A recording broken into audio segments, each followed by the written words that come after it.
আসসালামু আলাইকুম প্রিয় বন্ধুরা, আপনারা কেমন আছেন? আশা করি আল্লাহর রহমতে আপনারা ভালো আছেন। আজকে আমি রান্না করব হচ্ছে কলমি শাক দিয়ে, আলু দিয়ে, দুই পদের মাছ, চিংড়ি মাছ এবং হচ্ছে ব্রিকেট মাছের মাথা দিয়ে কলমি শাক ও আলু হালকা হালকা মাখা মাখা রান্না করব। আর করব বেগুন ভাজা, আর সঙ্গে করব হচ্ছে ডাউল। ডাউল এখন এখানে সিদ্ধ হওয়ার জন্য আমি বসিয়ে রেখেছি, মানে পাক করা হচ্ছে। বন্ধুরা, আজকে কয়েকদিন যাবতই আমি খুবই অসুস্থ, তো এই জন্য নতুন ভিডিও দেওয়া হয় নাই। আজকে আবার কয়েকদিন পরে আমি রান্না করতে আসলাম, আপনাদের সামনে নতুন ভিডিও নিয়ে আসলাম। আশা করি আপনারা খুব ধৈর্য ধরে আমার ভিডিওটা দেখবেন। আসলে কয়েকদিন যাবতই খুব অসুস্থ, শরীরটা খুব খারাপ যাচ্ছে, এই জন্যে বাজার করা হয় না। তো ঘরে যা ছিল তা দিয়েই আমি আজকে রান্নার আয়োজন করলাম। আসলে আমরা যারা একা হাতে সংসার সামলাই, তাদের জন্য খুব কষ্ট হয়ে যায় যখন অসুস্থ অথবা অন্য কোনো কাজ চলে আসে সংসারে, অন্যান্য কাজের পাশাপাশি। তো আসলে খুব কষ্টকর হয়ে যায়। তো আমি মনে করি আসলে আমরা যারাই বিবাহিত নারী অথবা একসাথে জয়েন্ট ফ্যামিলিতে বসবাস করি, তো চেষ্টা করব যে আমরা সবসময় ঝগড়া লড়াই বিবাদ যাই করি না কেন, আমরা আসলে একসাথে থাকার চেষ্টা করলেই ভালো হয়। কারণ হচ্ছে আমরা ঝগড়া যাই করি, বিপদ আপদে পড়লে কিন্তু সেই যাদের সাথে আমরা ঝগড়া করি তারাই কিন্তু আমাদের কাজে আসে। একবার রাগ গোসা করলেও আরেকবার ঠিকই ওনারা চিন্তা করে যে না, আমার ওই পাশের লোকটা অথবা আমার ওই কাছের লোকটা বিপদে আছে, আমি একটু যাই ওর পাশে দাঁড়াই।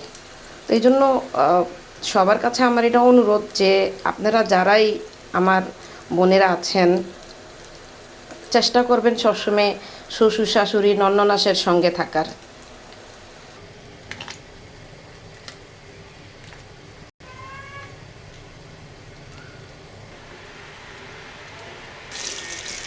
আর বন্ধুরা, আপনারা বলতে পারেন যে তাহলে আমি কি আমার শ্বশুর শাশুড়ির সাথে অথবা নন্ননাসের সঙ্গে ঝগড়া করে দূরে চলে আসছি? না বন্ধুরা, মোটেও না। আমি কারোর সাথে ঝগড়া করে দূরে চলে আসি নাই। আমি আসলে আমাদের নতুন ঘর করা হচ্ছে, ওইখানে আমার শ্বশুর শাশুড়ি আছেন, তো আমি এইখানে বাচ্চাদের নিয়ে একা একা আছি। তো একা থাকাটা অনেক মুশকিল, অনেক মুশকিল। আসলে যারা একা একা থাকেন তারাই বোঝে একা থাকার যে কষ্টটা কী।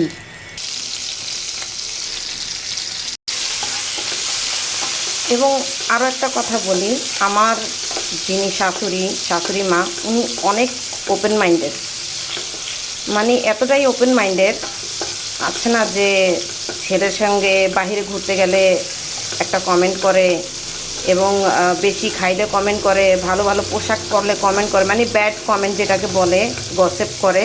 যেটা আমি আমার শাশুড়ির ভিতরে কখনোই পাই নাই। হ্যাঁ, এটা বলা যেতে পারে যে শাশুড়ি কখনো মায়ের মতন হতে পারে না, এটাও সত্য।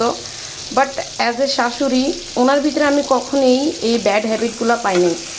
তো আমি মনে করি যে আমি খুব লাকি যে ওনার মতন একজন শাশুড়ি আমি আমার স্বামীর মাকে শাশুড়ি হিসাবে পেয়েছি। তো আপনারা কমেন্ট করে জানাবেন আপনারা কোথা থেকে আমার ভিডিওটা দেখছেন, এবং আসলেই আমার কথাগুলো কতটুকু সত্য, কার কার সঙ্গে এরকম ভালো ভালো শাশুড়ি মা আছেন আমাকে কমেন্ট করে জানাবেন। এবং আমার ভিডিওটা ভালো লাগলে এটাও জানাবেন যে আসলে এই ভিডিওটা ভালো লেগেছে, এবং আমার পাশে থাকবেন আপনারা লাইক কমেন্ট শেয়ার সাবস্ক্রাইব করে। এদিকে চিংড়ি মাছগুলো ভাজা হয়ে গেছে, আমি এগুলো এখন বের করে নিব। এদিকে ডালও সিদ্ধ হয়ে গেছে, এখন এটাকে আমি বাগারের ব্যবস্থা করব। ভেজে নিব এই মাছের থুতনিগুলো। এদিকে বেগুনগুলো ভাজা হয়ে গেছে। এদিকে আমি ডালের ভিতরে কিছু কাঁচামরিচ ছেড়ে দিচ্ছি, দিয়ে দিচ্ছি অল্প পরিমাণ হলুদ, দিয়ে দিচ্ছি অল্প পরিমাণ রসুন ও জিরা পেস্ট। এদিকে এই মাছগুলো ভাজা হয়ে গেছে, এখন এগুলো আমি নামিয়ে ফেলবো। এখানে দিয়ে দিব পেঁয়াজ কুচি, দিয়ে দিব কেটে রাখা আলুটাকে নুন এবং হলুদ দিয়ে ভালো করে আমি কষিয়ে নিব। এদিকে আমি সামান্য কিছু গুঁড়ামরিচ এবং রসুন ও জিরা বাটা পেস্ট গুলিয়ে রেখেছিলাম, দিয়ে দিচ্ছি এখন কষানোর জন্য। 2 মিনিটের জন্য ঢেকে দিব। এখন আমি ডাউলটাকে নামিয়ে ফেলবো বাগার করার জন্য। দিয়ে দিচ্ছি পরিমাণ মতন তেল, একটি শুকনো মরিচ। তো বন্ধুরা, এদিকে আমার ডাউল রান্না হয়ে গেছে, বেগুন ভাজিও হয়ে গেছে। এখন আমি দেখে নিচ্ছি আমি যে কলমি শাকটা করব ওটার আলুর কি অবস্থা। আমার আলুও কষানো হয়ে গেছে। আমি এখন এটাতে দিয়ে দিব মাছ এবং কলমি শাক। দিয়ে দিচ্ছি মাছ, দিয়ে দিচ্ছি অল্প কিছু পানি। এখানে ডাউল নামানোর আগে আমি কিছু ধনিয়া পাতা দিয়ে দিচ্ছি। এই তো বন্ধুরা, এখানে আমি দিয়ে দিলাম কলমি শাকগুলো। আশা করি আজকের তরকারিটা খুবই ভালো হবে।